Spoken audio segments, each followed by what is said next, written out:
Maiba muna tayo mga boss. Nagbansag kay Casimero na ang angas ng Pinas. Walang iba kundi si Bad Aratiles Boxing. May banat nga po ito mga boss sa mga anti-Casimero. Eto, pakinggan natin si Bad Aratiles Boxing mga boss. Wala kayong katuturan. Balik na tayo sa balita. So sa madaling salita, tinabla. Tinabla po ni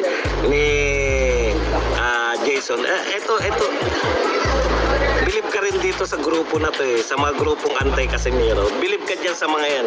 Wala po sa mga Casimero yung nagsasabi na may laban kami, may laban ako sa mga amuyong na ako may laban sa mga vlogger. Wala ko narinig kay Kuya Lods na may laban siya sa mga vlogger. Pero naririnig natin na hinahamon nila. Ngayon, ganyan na ganyan po. Lahat po ng panyanyari ganyan. Gagawa sila ng kwento na mag-announce sila, yung mga kapanalig na mga yan, mag-announce na may laban na si Casimero, tapos sila rin na magsabi, ay hindi natuloy ang laban. Wala pa nga announcement di ba?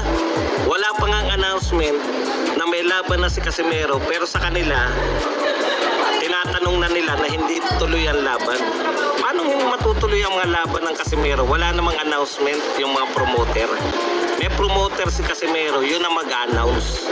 Ngayon, kung kayo ang nag-announce, tapos sasabihin yung hindi natuloy, nakukuha niyo yung ginagawa nila sa boxing, sa Philippine boxing.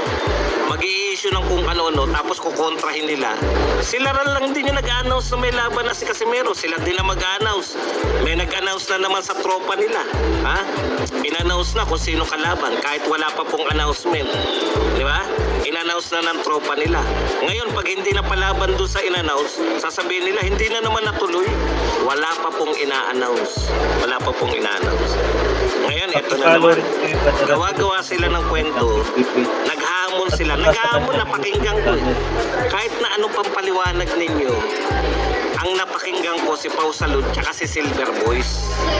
Ngayon, kung kaya nyo imaniobra na salitaan yan, puta, ang galing talaga nyo sa laway-laway, no? Na kayo na magagaling. Kayo na magagaling sa mga laway. Nananahi yung kampo ni pasyal ang ginagawa ni Casimero. Nagpapasalamat sa mga sangkatutak na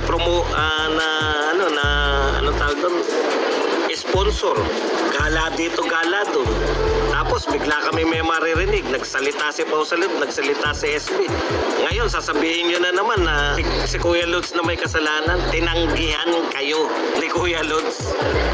Ayan ang katotohanan. Ayaw kayong pakitain ni Kuya Lods. Ngayon, i-spin nyo yan.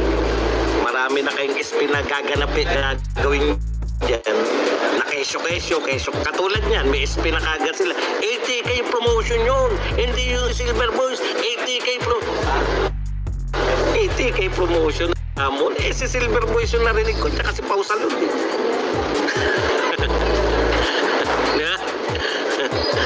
Hindi, tama lang po yan na ano po yan, na mapatulan dito. Mapatulan natin. Wala namang kwenta tong topic na to. Hindi nila matanggap. Akala nila sure ball na.